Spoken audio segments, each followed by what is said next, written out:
गोविन्दाय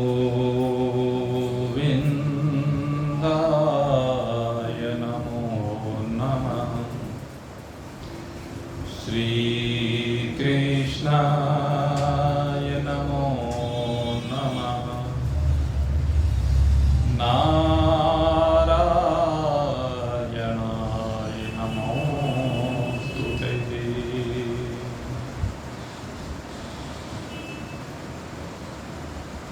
उपस्थित परम सौभाग्यशाली भगवत प्रेमी जिज्ञासु भक्त, आइए आज फिर हम विचारों की श्रृंखला को अनंत सीमा पार परमात्मा देव के साथ एक रूपता के लिए आगे बढ़ाते हैं।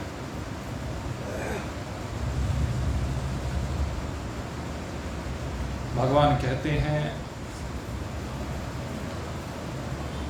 अंत काल की तेरी गति किस प्रकार से श्रेष्ठ हो सकती है,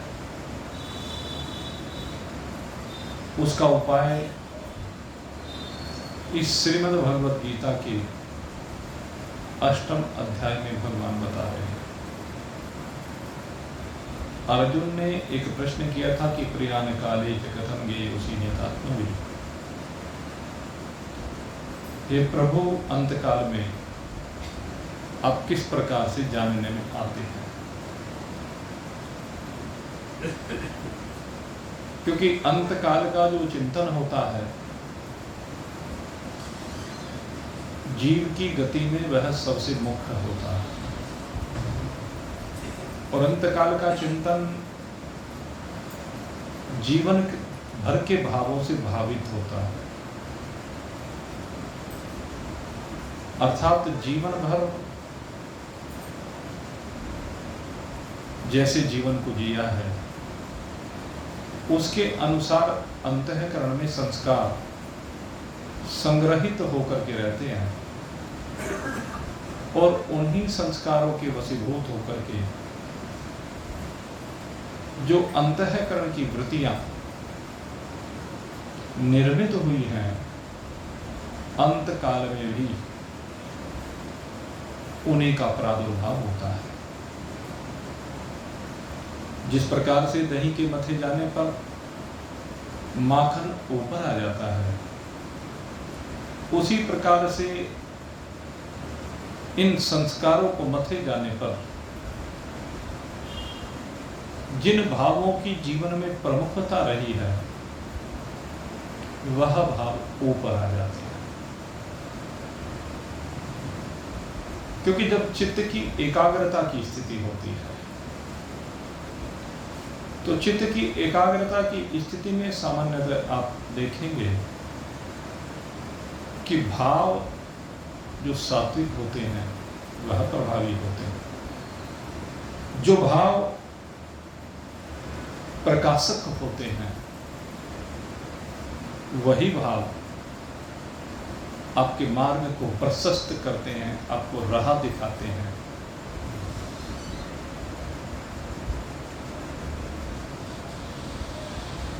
इसीलिए भगवान ने कहा कि सर्वद्वाराणि संयम मनोहृदय निरुद्ध च मूर्धन्य धाय आत्मना।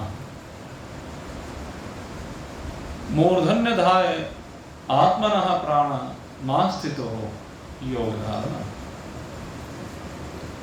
भगवान कहते हैं कि इसलिए तू अपने सर्व द्वारों को संयमित कर। सर्व द्वाराणि संयम। और ये नहीं ये कि हम ये सोच कर चलें कि ये केवल अंतकाल में ही हमें इन द्वारों को संयमित करना है। अब अंतकाल यानी इस शरीर को छोड़ने का जीव का समय, अंतकाल उसको कहते हैं। जब जीव इस शरीर को छोड़ करके यहाँ से आगे की यात्रा करता है, तो अगर यदि देखा जाए तो उस समय तो सब द्वारों को संयमित करना अपने हाथ में ही नहीं है। लेकिन भगवान यहाँ पर कहना चाहते हैं वही भाव, यम यम वापी स्मरण भावम तित्य तंते कलेवरम तम तमेविधि कौन्ते सदा तद्भाव भाविता, कि अंत काल में जिसने जीवन पर्यंत अपने द्वारों को संयमित किया है, इन इंद्रियों के द्वारों को भोगों से हटाया है, ये जो इंद्रियां जिनकी जीवन पर्यंत भोगों की ओर नहीं दौड़ी हैं, कहते हैं अंत काल में उनके द्वार, इंद्रियों के द्वार, देवों के भोग ये स्वतः ही संयमित हो जाते हैं। क्योंकि अंतकाल की भावना क्या, सदा तद्भाव भावित, जिन भावों से सदा भावित रहा है अंतकाल भी वैसा ही हो जाता।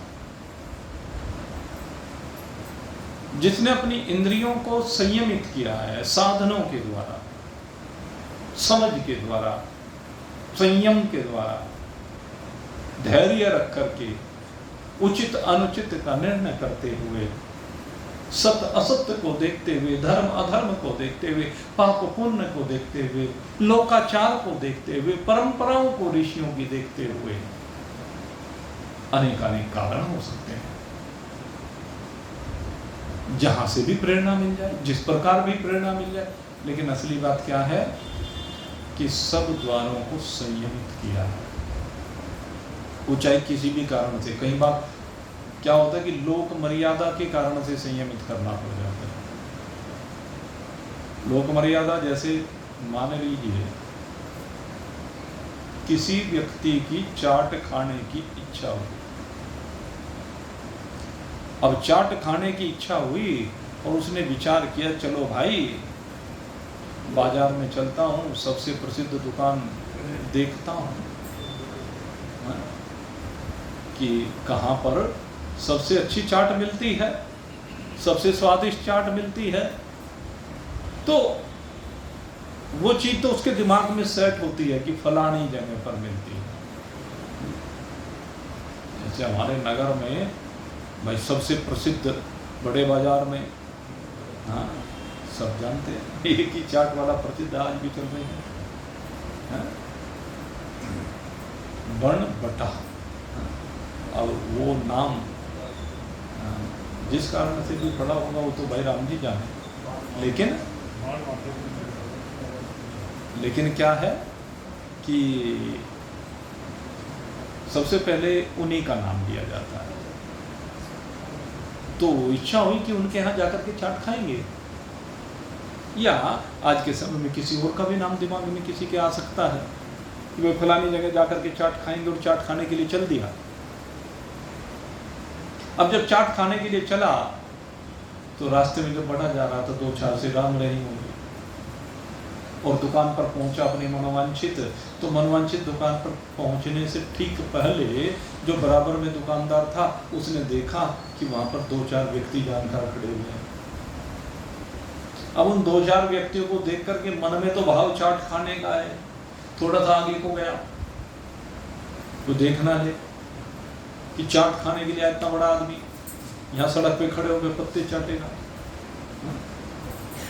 मन में अंदर ये भाव भी आया, और इस भाव के कारण वो वहां से चाट खरीदने में अपने आप को जब सक्षम नहीं देखता, सोचता है कि चलो कोई बात नहीं, जो जानकार बैठे हैं जरा सा इनको थोड़ी देर में चल ले तो मैं थोड़ा सा चक्कर आगे को लगाया। लेकिन मन के अंदर चाट बैठी हुई है। फिर लौट करके आया, देखा वो तो फिर वही जमे हुए हैं, फिर से राम रहीम हुई, अरे आ जाओ भाई क्या बात है आओ। नहीं कोई बात नहीं, वैसे ही बस इधर से कुछ काम था इसलिए आया था। कोई बात नहीं, बैठ लो हमारे साथ। अब वो बेचारा दो तीन चक्कर लगा देता तो फिर झेप सी चढ़ जाती है कि भाई ये क्या सोचेंगे, बार बार चक्कर काट रहा है, बावरा हो रहा है, पता नहीं क्या कारण है, उन्हें तो पता नहीं, लेकिन उसके अंदर तो चाट बैठी हुई है। तो अब यहां पर लोक मर्यादा है, और लोक मर्यादा के कारण से मन में भाव होते हुए भी, मन में इच्छा होते हुए भी वो चाट नहीं खा पा रहा है।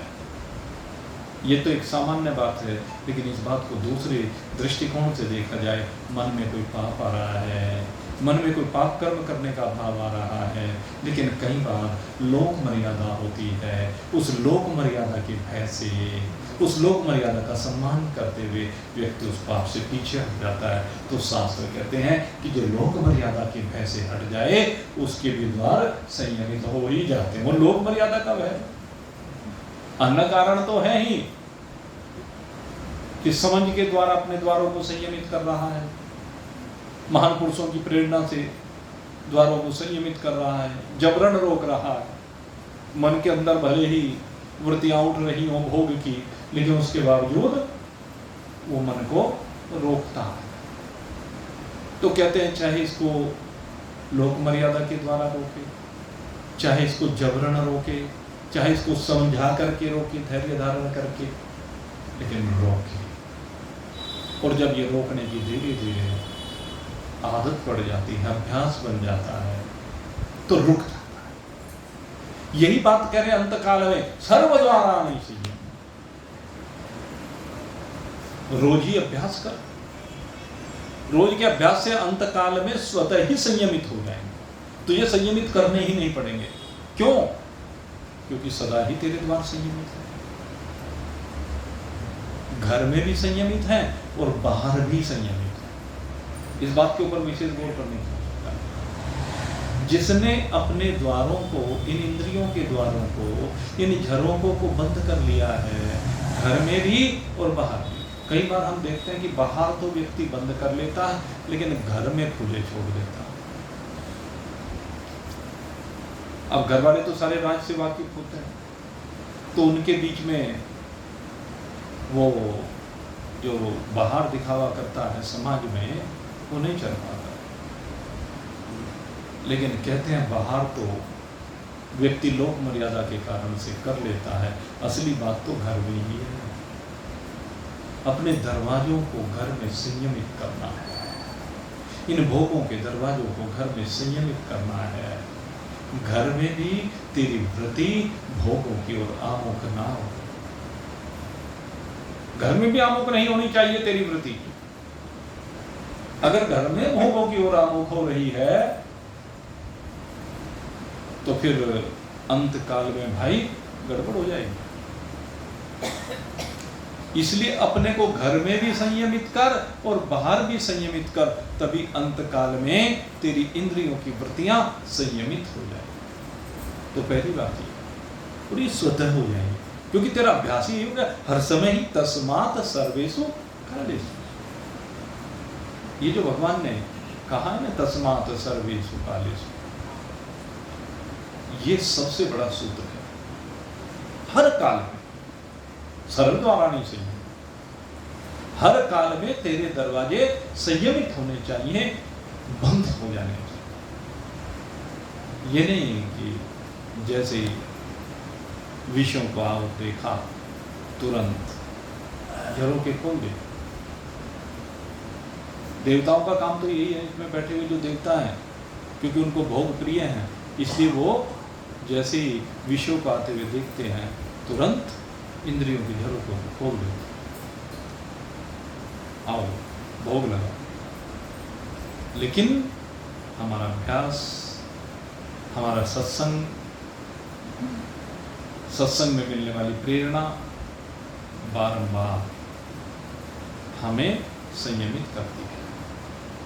इसीलिए कहा गया, जब बहुकाल करहि सत्संग, जब बहुकाल करहि सत्संग, तब ही होहि सब संशय भंग, तब ही होय सब संशय भंग।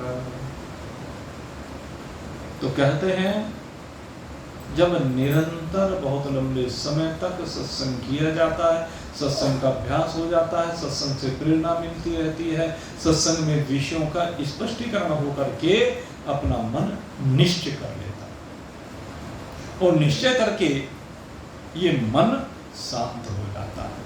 कहाँ शांत हो जाता है? मनो हृदय निरुद्ध च, हृदय में आकर के मन हृदय में आकर के शांत हो जाता है। क्यों शांत हो जाता है? कहते उसने अब भोगों के बजाय योग की ओर ध्यान कर दिया। भोग से हटकर के उसके चित्त की वृत्ति परमात्मा के साथ योग के लिए नित्य आमुख रहती है, डाइवर्ट कर दिया है। मन को डाइवर्ट ही करना है। मन तो तेरा एक है, चाहे जहां लगा। मन तो तेरा एक है, चाहे जहां लगा। चाहे हरि का भजन कर, चाहे हरि का भजन कर, चाहे विषयों में ला। तेरी इच्छा है, इससे चाहे तो हरि का भजन कर ले, चाहे विषयों में लगा ले। अगर विषयों में लगाएगा तो सर्वद्वाराणि संयम में सूत्र कहां चला जाएगा? खाई में चला जाएगा, कीचड़ में चला जाएगा। और अगर यदि परमात्मा में लगा लिया तो तेरा मन हृदय में चला जाएगा। हृदय में जाने को क्यों कहा? क्योंकि हृदय वह देश है जहां पर चित्त की एकाग्रता बनती है। और जब चित्त की एकाग्रता बनती है तो एकाग्र चित्त में, स्थिर चित्त में परमात्मा का प्रतिबिंब बिल्कुल सीधे सीधे पड़ता है।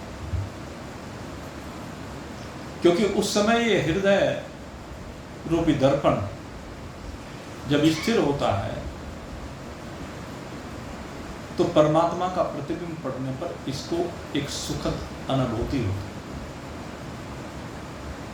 इसमें इसकी एकाग्रता बनने के कारण इसको आनंद की अनुभूति होने लगती है। क्योंकि परमात्मा उसको दृष्टिगोचर होने लगता है। हृदय वह देश है जहां पर परमात्मा इसको चित्त की वृत्ति के एकाग्र होने पर, यह विशेष बात है यहाँ पर कि चित्त की वृत्ति के एकाग्र होने पर परमात्मा इसको स्पष्ट दृष्टिगोचर होने लगता है। इसलिए कहा मनो हृदय निरुद्ध है, मूर्धन्य धाय आत्मनः प्राण। अब दूसरी बात कही, अभी योगियों के लिए बात है। योग मार्ग से जो जा रहे हैं कहते भली प्रकार से प्राणों को भ्रकुटी के मध्य में स्थापित करें, और प्राणों को भ्रकुटी के मध्य में स्थापित करने के बाद क्या करें? अब बात यह है,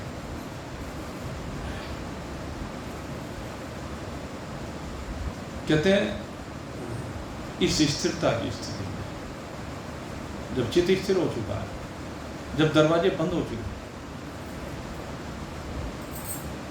तो उस समय योग की धारणा करते हुए, योग के माध्यम से स्थिरता लाते हुए अब क्या करना चाहिए? भगवान ये सूत्र हमें बता रहे हैं, अपनी प्राप्ति का तरीका बता रहे हैं कि मैं किस प्रकार से प्राप्त हो जाता हूं। ओमिति काक्षरम ब्रह्म व्याहरणमामनो ईश्वरः। भगवान ने बता दिया तरीका। ये जो प्रणव है, ओम है, कहते मन से इसका उच्चारण करें। किस रूप में उच्चारण करें? कहते परमात्मा रूप में। कहते कौन से रूप का उच्चारण करें? कहते रूप नहीं, स्वरूप। यहां पर रूप का नहीं है, अपितु स्वरूप का है। कौन सा स्वरूप है? मेरा सतचित आनंद रूप कोई कोई जाने रे। ये है रूप तो आपका, जहां से भागवत जी प्रारंभ होती है, सच्चिदानंद रूपाय विश्वोत्पत्त्यादिहेतवे,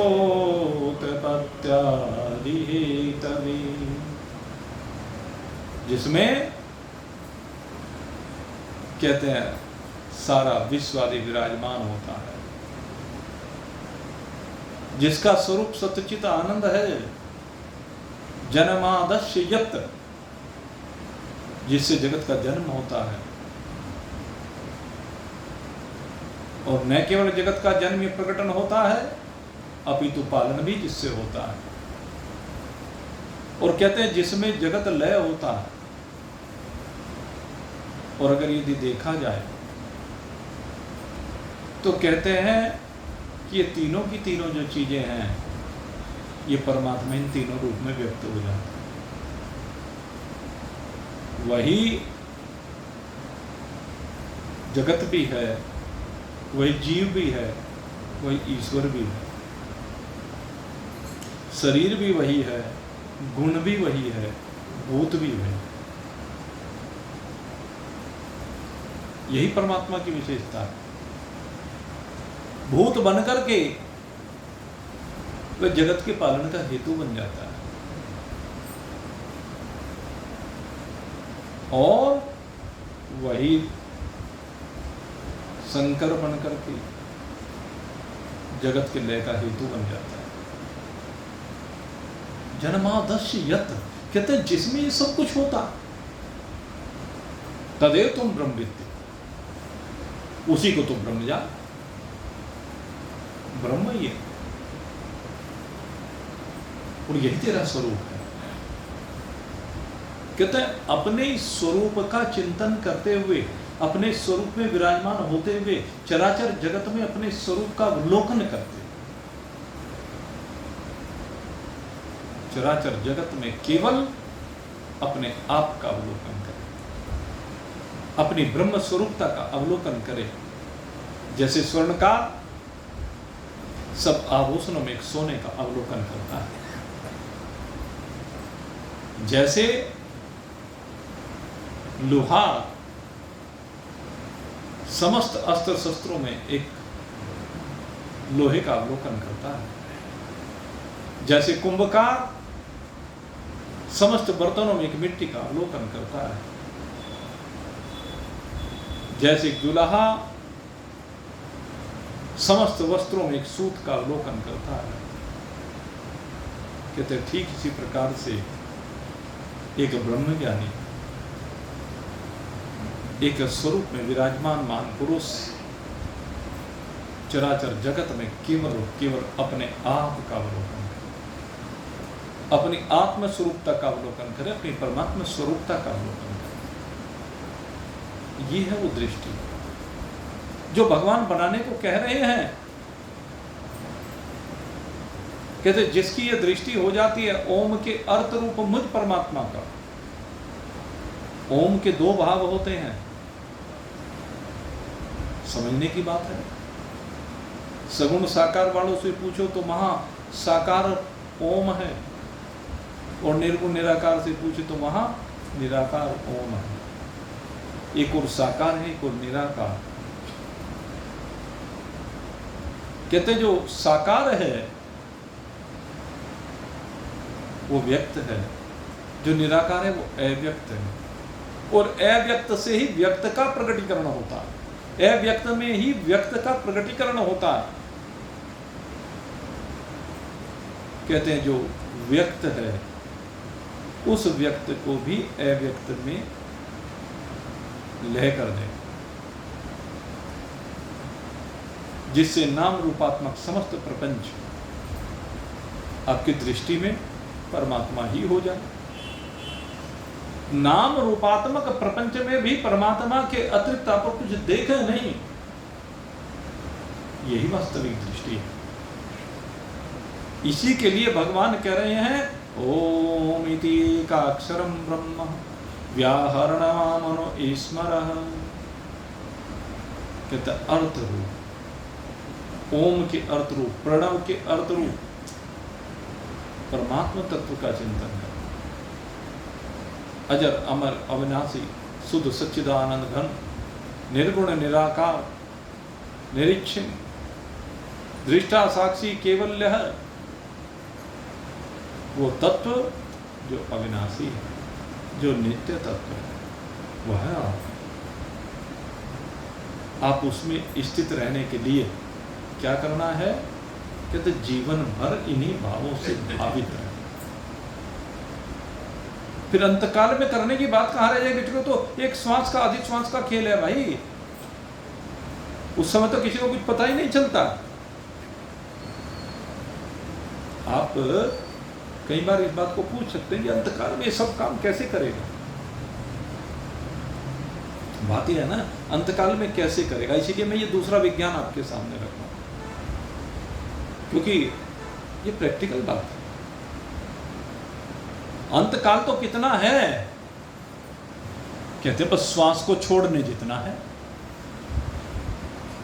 श्वास को ली हुई श्वास को छोड़ने जितना ही तो अंतकाल है। तो इतने से मैं क्या कर लेगा? सर्वद्वारा में संयम में मनोहृदय निरुद्ध छय मूर्धन्य धाय आत्मना प्राणम स्थितो योग धारणम। कौन सा योग करेगा उस समय, इतने समय में? और कौन कर सकता है इतने समय में योग?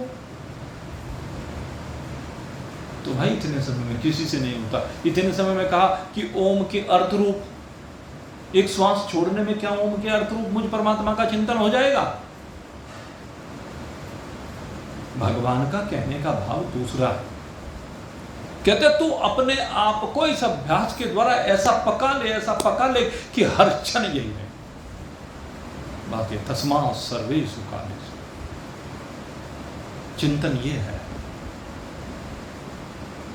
अंतकाल पता नहीं है, 10 साल में आए, 20 साल में, 50 में आए, या अभी आ जाए, यही घड़ी अंतिम हो।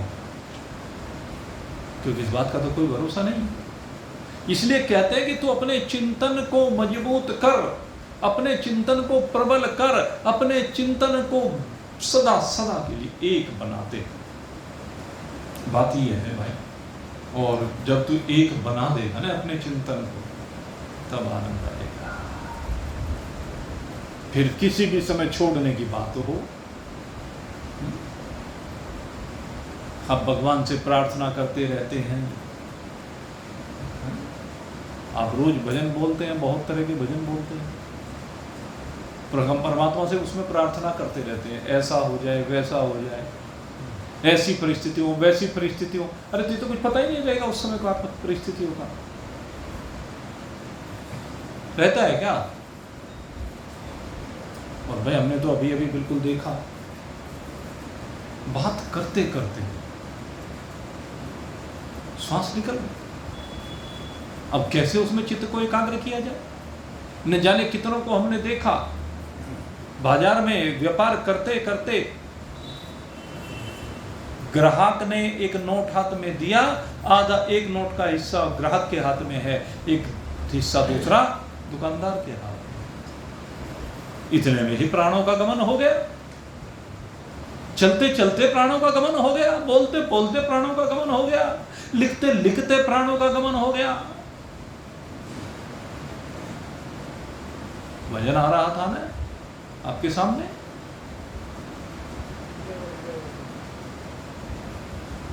उसमें यही तो बात है। एक ब्राह्मण गंगा नहा के लगा समाधि लगाने को, रुद्राक्ष की माला हाथ में लेकर लगा उसे टरकाने को। काल बलि का आया झोंका, माला हाथ में पड़ी रही। बताओ,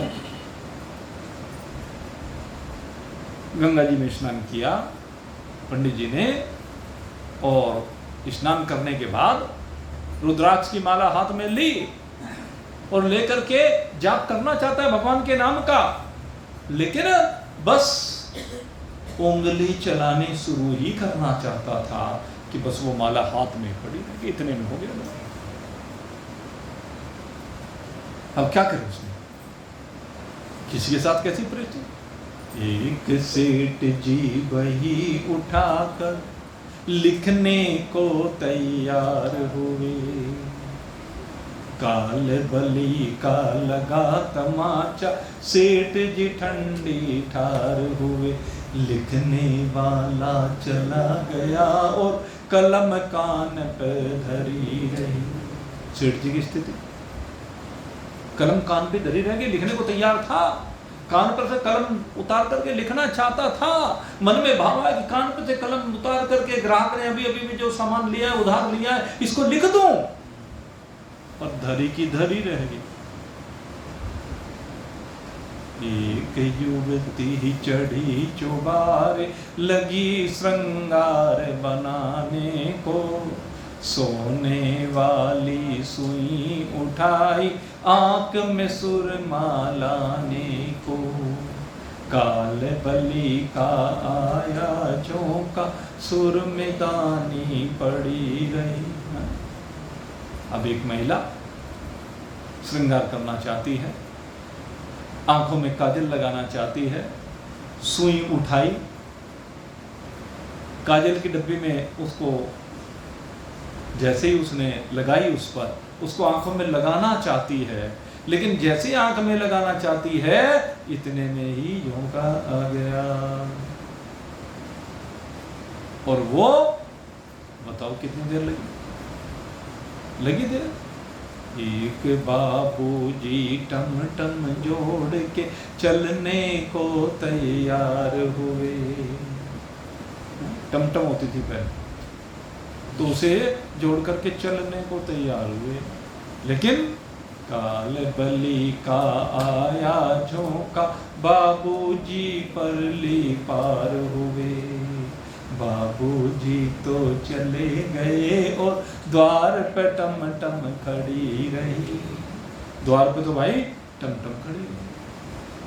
अब क्या करें, सबके साथ ऐसा ही होना है, ये मैं आपको बता दूं, कोई ऐसा नहीं जिसके साथ ऐसा ना होना। सबके साथ ऐसे, प्राण जाने में इतना ही समय लगता है। अब भगवान जो कह रहे हैं वो बात बिल्कुल अपनी जगह सही है, अब भगवान की बात से बड़ा प्रमाण कुछ नहीं हो सकता, लेकिन भगवान की बात के तात्पर्य को समझने की आवश्यकता है। अगर यदि भगवान का तात्पर्य अंतकाल में ये होता कि ये कर सके, जब पता ही नहीं तो क्या करेगा। अब आप बताओ, किसी को एहसास होता है क्या? एक आध को किसी अपवाद स्वरूप हम कह देते हैं उस समय से पहले की कुछ घटनाओं में कि वहां कुछ एहसास सा हो गया था, चलो उसने तैयारी कर ली, लेकिन जिसको एहसास नहीं हुआ वो क्या करे भाई। इसीलिए भगवान ने पहले सूत्र बोला, तस्मात् सर्वेषु कालेषु मां मनो स्मर, मय्य अर्पित मनोरबुद्धि, मय्य अर्पित मनोरबुद्धि। यहां पर जो कहा ना, मनोहृदय निरुद्ध च, मन को हृदय में निरुद्ध करने की कला आपको पहले सीखनी पड़ेगी। मय्य अर्पित मनोरबुद्धि, वो कला कहां से आएगी? जब तू भगवान को अपने आप को अर्पित कर देगा, इस मन और बुद्धि को भगवान को पहले ही समर्पित कर देगा, तो तू मन में विराजमान है, तेरा मन हृदय में विराजमान रहेगा। तेरे हृदय से परमात्मा निकलेगा ही नहीं, तेरा परमात्मा के साथ सदा साक्षात्कार होगा। इसलिए अंत काल में भी साक्षात्कार होते भी जाएगा। ये है स्थिति, तैयारी करना है, और नहीं तो बस भगवान से प्रार्थना करता रहे भाई। जब छोड़ चलो इस दुनिया को, होठों पे नाम तुम्हारा हो। जब छोड़ चलो इस दुनिया को, होठों पे नाम तुम्हारा हो। चाहे स्वर्ग मिले या नरक मिले, हृदय में वास तुम्हारा हो। चाहे स्वर्ग मिले या नरक मिले, हृदय में वास तुम्हारा हो। जब छोड़ चलो इस दुनिया को, होठों पे नाम तुम्हारा। भाई एक ही भावना कि हृदय में वास तुम्हारा हो, मनोहृदय निरुद्ध। यही तो है, मन में भावना है कि जब दुनिया को छोड़ करके चलो तो हृदय में वास हो, प्रभु आपका हो। मुझे इस बात की चिंता नहीं कि स्वर्ग जाए या नरक जाए, चिंता करने की जरूरत नहीं, क्या वो न स्वर्ग में जाएगा न नरक में जाएगा। जब भगवान का हृदय में वास हो जाएगा तो फिर वो स्वर्ग नरक क्यों जाएगा, वो तो भगवान के पास जाएगा।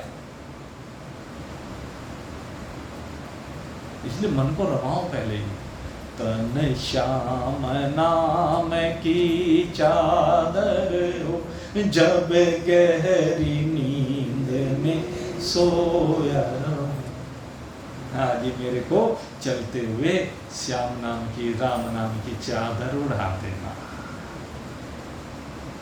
अरे उड़ा तो रखी है, तेरे को पहले उड़ा रखी है। ये राम जी के नाम की चादर है भाई, जो तेरे को तू उड़े बैठा है। ये जो स्थूल शरीर है चादर ही तो है। अरे इसमें रमा ले, मेरे तन में राम, मेरे मन में राम, मेरे रोम रोम में राम। वो सुनाते हैं ना, ये हनुमान जी का भजन सुनाया करते हैं, तो उसमें यही तो आता है। तन में मन में राम को बसा ले। इस श्याम नाम की चादर को केवल अंतकाल में ओढ़ने से काम नहीं चलेगा, अरे जीवन पर्यंत ओढ़ ले। इस स्थूल शरीर की चादर को तो श्याम नाम के रंग में रंग ले, इस परमात्मा नाम के रंग में बस रम जा। तन श्याम नाम की चादर हो, जब गहरी नींद में सोया रहूं। कानों में मेरे गुंजित हो, काना बस नाम तुम्हारा हो। कानों में मेरे गुंजित हो, बस काना नाम तुम्हारा हो। जब छोड़ चलो इस दुनिया को, होठों पे नाम तुम्हारा। हाँ भाई, कानों में गुंजित हो सकता है ये राम नाम की गूंज। कब हो सकता है? अरे जब तूने जीवन भर भजा हो, इन कानों में तुझे और कुछ सुनाई ना दे। अगर जीवन भर तुझे राम के अलावा कुछ नहीं सुनाई दिया तो आखिर में क्या सुनेगा? और मेरे मित्रों, इसके लिए अध्यात्म कहता है, अध्यात्म की पराकाष्ठा है कि तेरे कानों के माध्यम से जितने भी शब्द ग्रहण किए जाएं, वो शब्द चाहे कैसे भी हों, लेकिन तेरे कानों के संपर्क में आते ही वो राममय हो जाएं। उनमें राम के अलावा, श्याम के अलावा तुझे और कुछ सुने ही नहीं। उनमें केवल एक ही राग हो, अहम ब्रह्मास्मि, अहम ब्रह्मास्मि, अहम ब्रह्मास्मि। ये है कानों में गूंज, ये तेरे स्वरूप की गूंज है, ये तेरे हृदय की गूंज है। अहम ब्रह्मास्मि, अहम ब्रह्मास्मि, अहम ब्रह्मास्मि। रास्ते में तुम्हारा मंदिर हो, जब मंजिल को प्रस्थान कर। रास्ते में तुम्हारा मंदिर हो, जब मंजिल को प्रस्थान कर। चौखट पे मेरी मनमोहन, अंतिम परिणाम हमारा हो। चौखट पे तेरी मनमोहन, अंतिम परिणाम हमारा हो।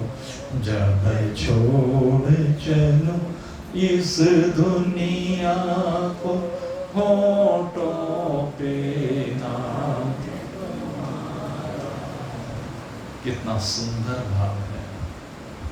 कहते हैं जब यहाँ से मैं प्रस्थान करूं, रास्ते में तेरा मंदिर हो। कौन सा रास्ता? कहते जो रास्ता यहाँ से परलोक की ओर जा रहा है, वो रास्ता जो तुझे परमात्मा की ओर लेकर के जा रहा है। कहते हैं उस ओर जब मैं जा रहा हूं, तेरा मंदिर हो, तेरा दर्शन हो, अर्थात अंत काल में भी तेरा ही दर्शन हो, किसी दूसरे का दर्शन ना हो। जब मैं अपनी मंजिल को प्रस्थान करूं, अंत मतः सुगता, अंत काल में तेरे अतिरिक्त और किसी का दर्शन नहीं चाहिए। इन परिजनों के दर्शन नहीं चाहिए, इन स्वजनों के दर्शन नहीं चाहिए। मेरा तो स्वजन केवल एक तू है। चौखट पे तेरी मनमोहन, अंतिम प्रणाम हमारा। हे मनमोहन, इस भाव को समझने की आवश्यकता है। हे मेरे हृदय में विराजमान परमात्मा देव, चौखट कौन सी है? कहते हैं इस शरीर से जब प्राण बाहर निकलते हैं तो जो सीमा रेखा इस शरीर की, कहते इस चौखट से जैसी बाहर निकलना हो, इस चौखट पे तू बैठा हुआ हो और तू पकड़ करके मेरी बहिया प्रभु बस पार उतार देना, भाव से पार लगा देना। इस चौखट पर मैं तेरे को प्रणाम करके अपनी ब्रह्म स्वरूपता में विराजमान हो जाऊं। न इस लोक में जाने की बात करूं, न परलोक में जाने की बात करूं, सब लोगों की सीमाओं से परे बस अपने आप में विराजमान हो जाऊं। इसलिए हे मेरे प्रभु, उस वक्त कन्हैया आ जाना, उस वक्त कन्हैया आ जाना, जब चिता पे जाके शयन करूं, उस वक्त कन्हैया आ जाना, जब चिता पे जाके शयन करूं। मेरे मुख में तुलसी दल देना, इतना बस काम तुम्हारा है। मेरे मुख में तुलसी दल देना, इतना बस काम तुम्हारा है। जब छोड़ चलूं इस दुनिया को, होठों पे नाम तुम्हारा। कितना सुंदर भाव है। कहते जिस समय इस जगत से पूर्णतः पलायन की घड़ी हो, चिता पर यह शरीर लिटा दिया गया हो,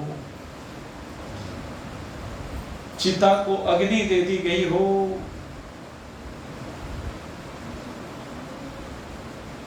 कपाल क्रिया हो रही हो,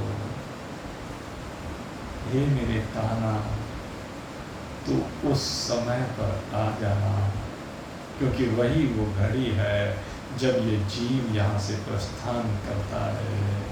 कहते हैं प्रभु आकर के तुलसी दल मेरे मुख में रख देना, अर्थात प्रभु मेरे मुख में उस समय बस एक काम करना, एक शक्ति दे देना। ये तुलसी दल मुझे उस समय वो प्राण शक्ति प्रदान कर दे, वो संजीवनी शक्ति प्रदान कर दे, जिसके द्वारा मेरे मुख से बस एक ही स्वर उच्चारित हो, अयम आत्मा ब्रह्म, अयम आत्मा ब्रह्म, अयम आत्मा ब्रह्म। इस तुलसी दल से वो संजीवनी शक्ति मुझे मिल जाए।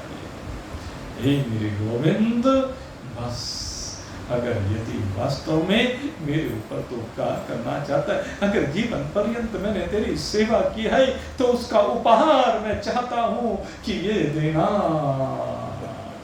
कि प्रभु अगर सेवा की मैंने तेरी तो उसका ये उपहार देना। गर सेवा की मैंने तेरी तो उसका ये उपहार देना। इस अपने भक्त का सांवरिया, इस अपने भक्त का सांवरिया, जग में ना आना दोबारा हो। इस अपने भक्त का सांवरिया, जग में ना आना दोबारा हो।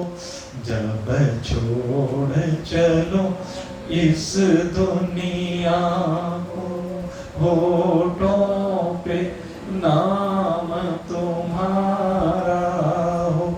जब छोड़ चलो इस दुनिया को, होठों पे नाम तुम्हारा, होठों पे नाम तुम्हारा हो। हे प्रभु, उस समय बस होठों पर एक ही नाम हो, अहम ब्रह्मास्मि, अहम ब्रह्मास्मि। और ये उपदेश देने वाले परमात्मा देव आप ही हैं। यह प्रयाति त्यजन्ते हम सयाति परमां गति।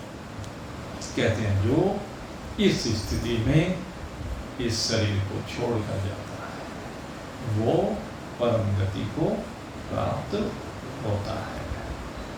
तो इस परम गति को अगर प्राप्त करना है तो भाई ये केवल अंतकाल में बनाने से नहीं बनेगी गति, अभी से बना लो। अभी से अपनी वृत्ति को अहम ब्रह्मास्मि भाव में स्थिर कर लो। मन को हृदय में किस प्रकार से रोका जाता है, सब द्वारों को कैसे संयमित किया जाता है, ये सब बातें अभी समझ करके अभ्यास करना प्रारंभ कर दो। आप सभी के लिए बहुत बहुत शुभकामनाएं कि आप अपने स्वरूप में विराजमान होकर के असीम शांति, चैन, आनंद को प्राप्त करें। इन्हीं शुभ भावों के साथ आज का सत्संग यहीं पर अब विश्राम को प्राप्त होता है। बोलिए सच्चिदानंद भगवान